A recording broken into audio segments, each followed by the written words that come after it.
Okay, so the plan for today is do the combat mechanic, explain the combat mechanic in as few words as possible. Yes. So let me go ahead and share the map. There we go. Yes, the map. Man, I love this map. Who did this map for you? A Did you friend. do it oh, he's pretty good. When we talk about this game, this game is intended to be as well. I know I'm gonna get flack for this, but as Eh, simple as possible.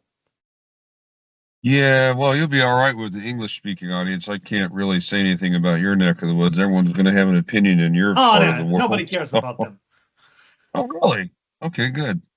Yeah, I mean, I'm used to haters. Some people want Oh, to see what they think happened, and I can't do that. I only can do what I think happened. right, right. And for the how much time did I spend on this? Like from Years. 2007? Yeah, Yeah, a lot of years. time. Yeah. Yeah, a lot of time. Let's not go into this. In any case, Yeah. so the game is made to actually reflect what happened, or at least what I think happened, and I'm making an educated guess here. So yeah, no Yugoslav propaganda movies, no Right. Force 10 from Navarone, nothing Eh, like that. Okay. that's sorry movie. All right, go ahead. Sorry. Okay, so I think that we touched upon the last time is that well, actually, when we mention propaganda movies, there's a huge part of the war that's connected with Yugoslavs beating up on each other. So Yeah. this is something that is, I think, it is very, very much neglected, partially probably on purpose because this doesn't show the appropriate parties in a very good light. But what Uh, can you do? When you see the number of killed Germans, which is absolutely minute yeah. up until the Red Army arrives, you realize that it's mostly Yugoslavs fighting amongst each other. So Oh, um, yeah. Big time. yeah, so this is mostly reflected in the game. So first of all, your main enemy is the other guy, the other Mhm. Yugoslav movement or Yugoslav guerrilla force. So Right. I think in this uh, case it's primarily the partisans, but I mean, obviously the Croat or the Ustashi have a big. They're your opponent as well, but I don't think they're as effective as the partisans are. But yeah, the Ustashi are not the okay. When we're talking about the main factions, and this oh touches yeah, upon right. it touches upon the three kings concept, Yeah, which is great. With right. your three kings concept, which is fabulous. I think Actually, it's so useful to wrap your head around it. I I'm going to absolutely name adore my it. game that, by the way. The game that I'm going to show you here in the near future, I'm going to rename it Three Kings, and that's just so funny. Well, it's very accurate because Yeah. you have Mihailovich, which represents the Yugoslav government, the Yugoslav king, Hmm. and also the Serb faction. You have Tito, who represents the communist faction. And various minorities. Minority Serbs, minority Croats, Right. people from here, people from there. And you have the Pavelic, the Ustaša faction, which might represent the majority Croats, might not. This is something that is debatable. You can Yeah, I have would think arguments. so. Yeah, you can Yeah. have arguments on both sides, so I have to be politically correct. But Right. anyways, he's the well, the far right Croat option, and he's in Yeah. control of Axis Croatia. So the point being is that Pavelic, although he's extremely destructive, is not the game main enemy. Is simply because Um, his aim is, first of all, he's an Axis ally, so that yeah. pretty much negates any chance of him controlling the country after the war, and Yeah. also his forces are located within Croatia and Bosnia, while the other guys are throughout Yugoslavia. So he can't be playable also because we don't want to talk too much about him. And of course, not really. yeah. And the Germans are not playable simply because they wanted to make this game as simple as possible. And the Germans are very much reactive. They don't want to allow the guerrillas to control any major cities, Right. and any major railroads or things like that. If the guerrillas wind up controlling, a city in inner Bosnia or whatever, it's not a huge deal. Or if the Chetniks, manage to kick out the Axis Croatia from mountains in Bosnia, Germans can live with it. This is not a huge deal. So on account of this, and also the Germans will leave, and on account of this, the fight will be between the Chetniks and the Partisans, mostly fighting against each other. Right. So, and very unfortunately or not, this is mostly what happened. Right. Also, there is this huge fight that's going on between them and the Axis Croatia forces. And only after you kick out these other guys can you finally shoot at the Germans. Okay? So, yeah. So, again, the Germans are not stupid. Of course, they're going to push, some locals there to soak up the losses and to be the cannon fodder. Yeah. So, the big problems that the Germans have is in Serbia. So, in Serbia, they don't have very many locals that are friendly to them. And the ones that are friendly to them are actually probably working for Mihailovich and going to jump ship, the moment. Yeah, pretty much. They're not really going to do much of the Germans. Exactly. So on that account, the Germans have another tactic for Serbia. And, this is used throughout Yugoslavia. These are the reprisals. So because the Germans cannot actually destroy the guerrillas, no, and they don't have very many friends locally, but they can kill civilians, in reprisals. So this works against the Chetnik player. So you're going to have several dynamics here in terms of combat. So you'll be having a dynamic, Chetniks versus Partisans. You will be having a dynamic of Insurgents versus the Axis, and you will be having the dynamic of Reprisals, which will very heavily work against the Chetniks. And that finally, actually kind of helps the Partisans out a bit. It really kind of, wow. Okay. Historically, it supposedly did, but actually, I'm not sure that it actually helped the Partisans. Because the local... The only thing it would really do is probably just get people scared for security, so they're going for the Partisans who they think might be able to keep the Germans from killing them. That's probably about the thought they're going on. I'm not sure. I'm not sure, because when you look at Serbia, the reprisal tactic pretty much killed the uprising. And I think it also made Partisans very unpopular. Well, that and the things that they did, the shootings and whatnot. So because, and also it made some fighting Chetniks also unpopular locally. Because if you start fighting with the Germans, you're going to, invite the Germans to come Germans in your space there, your village. Oh my gosh, yeah. Yeah, you don't want that. Think about that. The dynamic that is helping the Partisans is the dynamic in Axis Croatia, where the Ustaše are attacking the Serbs, with the intention of, destroying them. So they run to the mountains, and that's where the Partisans come in and recruit them. So this is the dynamic that is working for Tito and the Partisans. So how does this work in your game then? Well, in my game, these massacres of Serbs are actually Chetnik victory point losses. Victory point losses, okay. Yeah, and they're going to work against the Chetniks at the end of the game.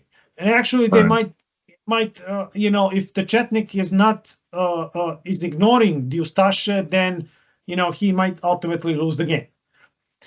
I just wanted to touch upon. So there is Chetnik partisan fight. There is anti-Axis fight. There are the reprisals, and then finally there is the Axis. There is the Axis offensives and reinforcements.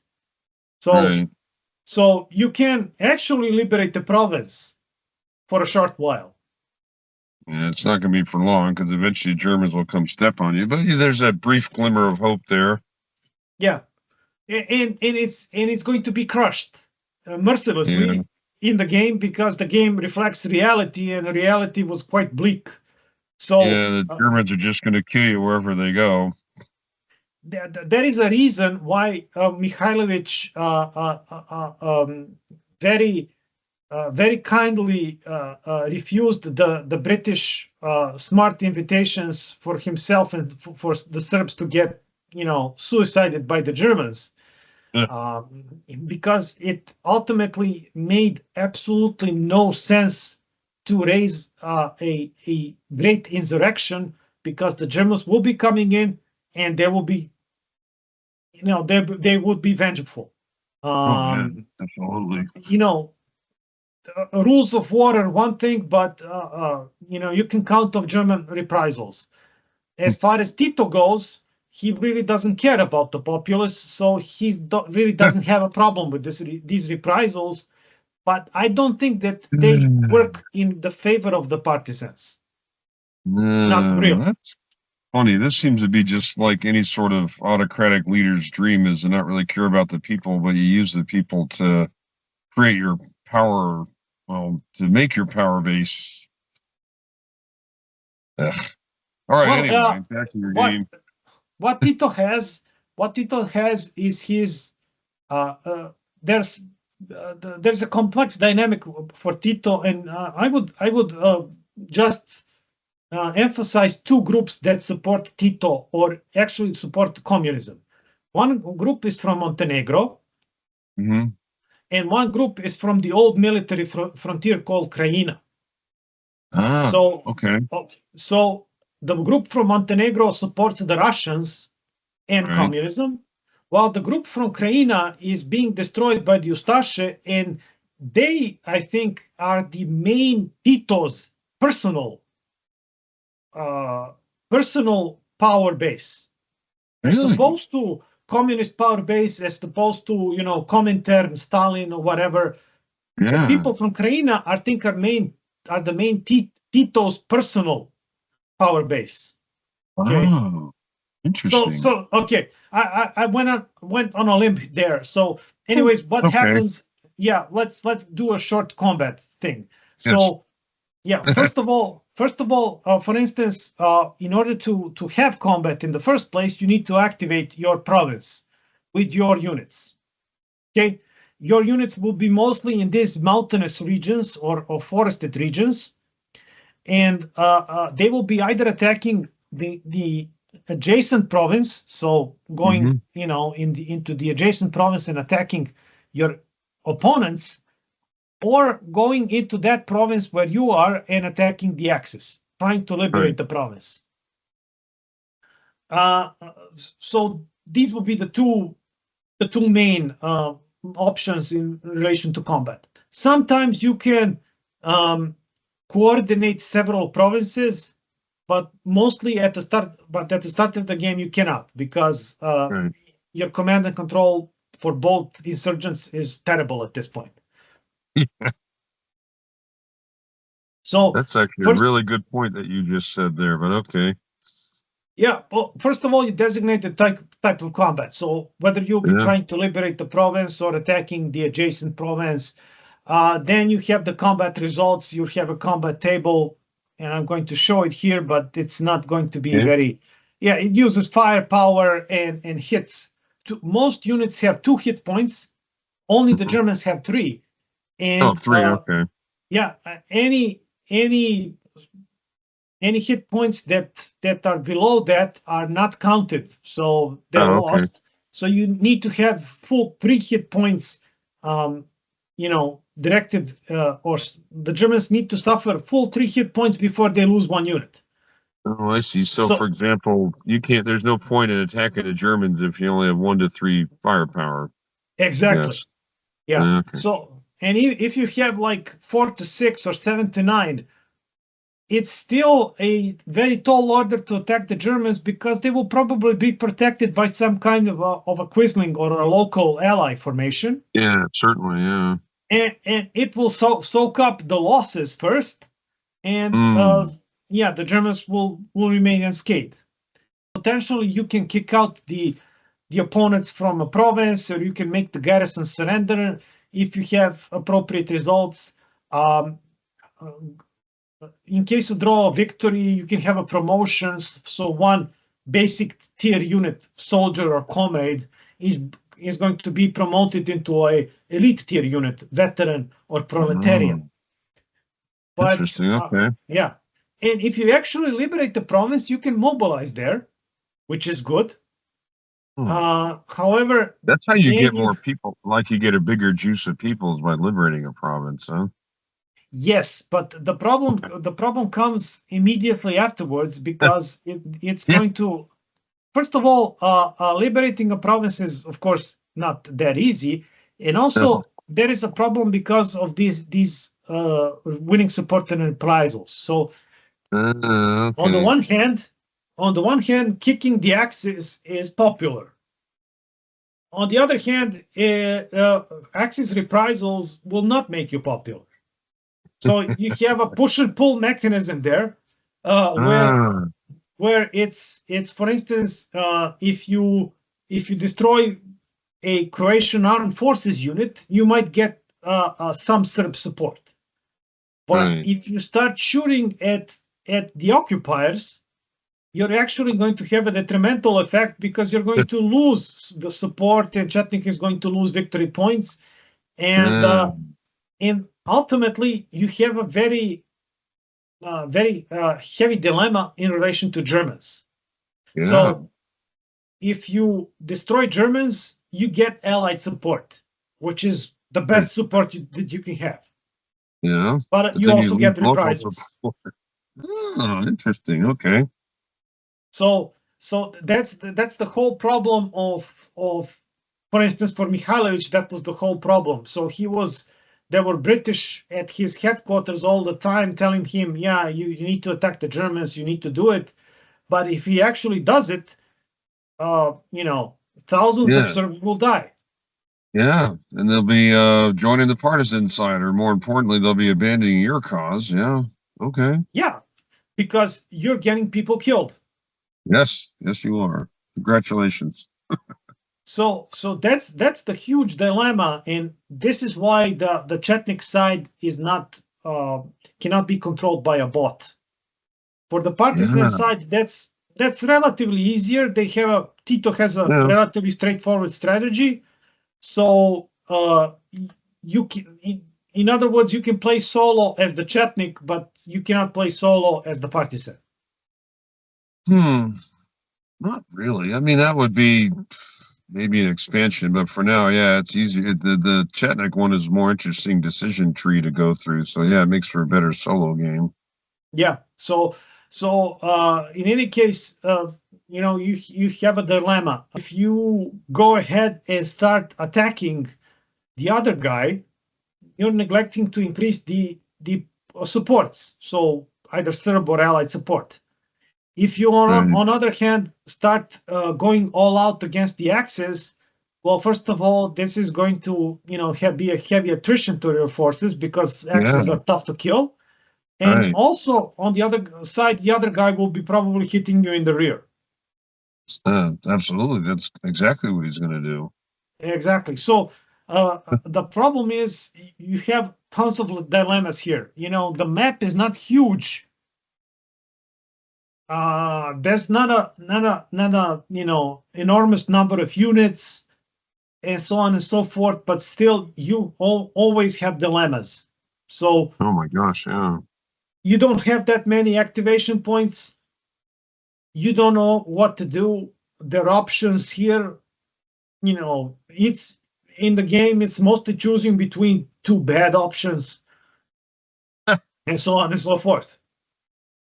So what we should do then, just to kind of salt this away, go back to that example you've been pointing on. They should have like an example of how you attack the Germans, and then an example of how you attack an adjacent province here. It looks like you could go around that same one that you were looking at there. Okay, let's do it. So this should be a standard option for the first turn, and we're going it's going to be your first turn played for the Serbians is what for the Chetniks is what do you do with this situation that you have here? Yeah, you have a problem as a Chetnik because the Partisans are actually gunning for a uprising, right? And they're instigating the people, instigating an uprising, and they're trying to rile up the people for an uprising to start.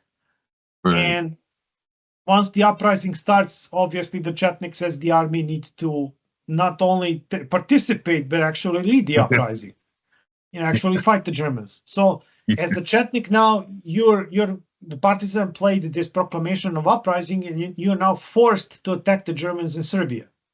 Right. And you're going to go for the historical place where they were attacked. It's called Shumadia. And you use one activation point, and you're going to say, I'm attacking the Germans here in Shumadia. Okay. And my idea is not to destroy the Germans all. Right. I just want to attack them and try to kill one. Okay? Just one, okay. So in this case, you have to do 5 damage because you've got a blocker guy, and then you have the German sitting there? Yeah, but because you're the Chetnik, this blocker guy is white. Right. And this blocker guy is called the Watchman, and it's actually a Serb Quisling. I'm sorry, this is too much. This is actually a Serb Quisling unit. Disappear when you come after him then, huh? Exactly. He's destroyed immediately. He's gone. Okay. And we're now going to look at combat. Okay, so we have 3 Germans, we got 3 Chetniks, but the Chetniks have, because of this card, Proclamation of Uprising, the Chetniks don't have 2, but 4 Serb supports. Oh, wow, okay. And also, there's a catch with Chetniks, is that they always have 2 firepower when they're attacking the Axis. Oh, okay, so he's got 6 right now then. Exactly, he's got 6 firepower and 4 supports. So he's like in the 10 to 12 column. Yeah, that's a good spot to be in. Okay. Yeah, and while the Germans are 7 to 9 column. Okay. And let's assume that both sides got a 3 die roll. Right. Okay. So a 3 die roll in the 7 to 9 column means 3 hit points to the Chetniks and 4 hit points to the Germans. Okay, so 1 Chetnik is destroyed. Yep. 1 German is destroyed. Yes. The Chetniks won, but they will need to have 2-to-1 survivor advantage in order for the whole garrison to surrender. This is not sufficient. So what happens now is one of the Chetniks is promoted. So we're going to have 1 soldier, and we're going to have 1 veteran Chetnik here now. And obviously the Axis are not promoted. Right. And what happens now is that we're using the card effects here, especially for this one, and we're using reprisals. So when you kill the first German, you receive 1 space of allied support, but you receive 1 reprisal. Yes. So 1 reprisal means move Serb support 1 space to the left, and Chetniks lose 1 victory point. But we're using this special card. So actually, we're going to win some support. Yeah, and we're going to additionally move allied support 1 space to the right since we attacked the Germans. So this is very nifty situation. We are moving the supports to the right, as a right winger, in favor of the Chetniks. But we've lost, Chetnik victory point loss. lost a victory point there. And in conjunction with this guy Pavelic, we're probably now at -4 or -5 already. Boy. If the Chetniks go to -15, it's all over. It's done. Yeah. So this would be an example. Yeah. So this would be an example of attack of Chetniks versus the Axis. Yeah. Let's go into an example if in the next turn the Chetniks attack the Partisans here. The Chetnik player activates the Shumadia province in order to attack the Partisans in Sanjak and kick them out, right, if possible. The forces are minute, so we'll see what happens. But in any case, the Chetnik has a very positive effect working for him because there is the thing of Serb support and Allied support. So Serb support to the Chetniks is +2, for the Partisans only +1. And Allied support to the Chetniks is +1. So net Chetnik has a +2 support. So Chetnik firepower is increased by 2. Wow, okay. And let's see the combat. So for instance, the Partisans have, the Partisans have in the meantime managed to successfully do an attack in this province. So one of them is now a proletarian. So you got 2-2 and 1-2, 1-2 and 2-2. So the first number is firepower. The second is cohesion or number of hits. Right. So the Chetniks have 3 firepower. The Partisans have 3 firepower, but the Chetniks have a bonus of 2 because of the supports. So they actually have 5 to 3. Yeah. Okay. So it's the Partisans have a column 1 to 3. The Chetniks have a column 4 to 6. Okay. If we look at the average results, one partisan will probably die, and the other guy will be kicked out. Oh, because he's now outnumbered? Yes, 2 to 1. Ah. So if each side gets a 3, the Chetniks will ignore 1 hit, while the Partisans will get 2 hits and have to have one of their units destroyed. The survivor number is 2 to 1. The Partisans now have to leave and they're kicked out. And this Chetnik here is promoted also into a veteran. And you will decide whether this Chetnik remains in Shumadia or goes into Sanjak. Sadly, that's actually probably the better result, but you don't have any. Oh, this is the turn after they got the Allied support. This is actually probably the better result for the Chetniks, but it doesn't really. Yeah, I see what you mean. You're not really sure if it promotes your game position or not. It's hard to say. Boy, it's dubious because on one hand, in this position you have managed to destroy 1 partisan unit. That is good, but you can if the partisan got a 5 or 6 on a die roll, then you would also lose 1 unit and you would be wasting an activation point. So interesting. Everything is very iffy here. Okay, it also depends on luck.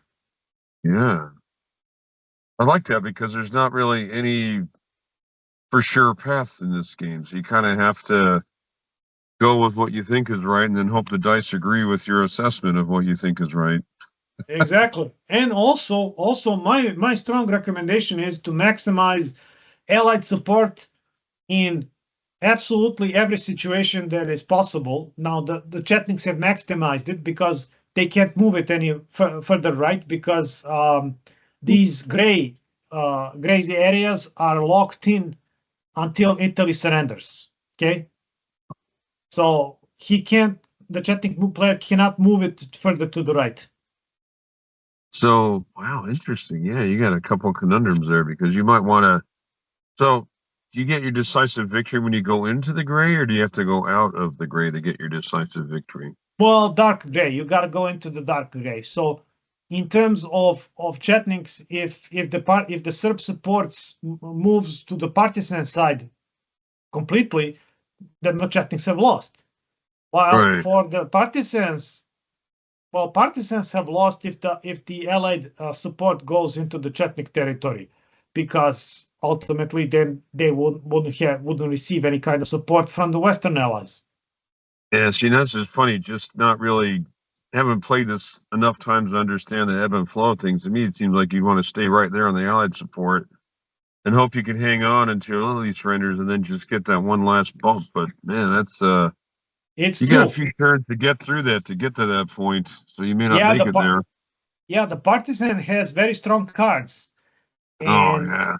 yeah, by the time Italy surrenders, the partisan player will be in the ascendant, and he will be strongly pushing against you. So,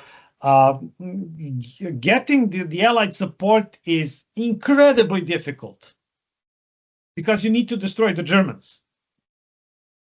Yeah, but you have to do it at specific times. Like you do one early and hope for position, and then you have to do one late. But in between those two times, the partisans are kind of biting at your heels all the time. So you may actually wind up losing support anyways, just because of the stuff the partisans are doing. Yeah, So that's very good. I think you've done a good job here, my friend. well, I hope that we'll get a chance to actually perhaps one time do a playthrough. But I think Actually, you that know the what? game. That should probably be our next video. We should actually probably just pick a time and say, okay, we're going to record at least a turn or two. I don't know if we'll make it through a whole game. We can actually do a whole gameplay, actually. I mean, that might take like 3 videos. We should just do a gameplay, like straight out, just do one. Oh, that would be great. Yeah, let's Anyways, just do that for our next video, whenever that is.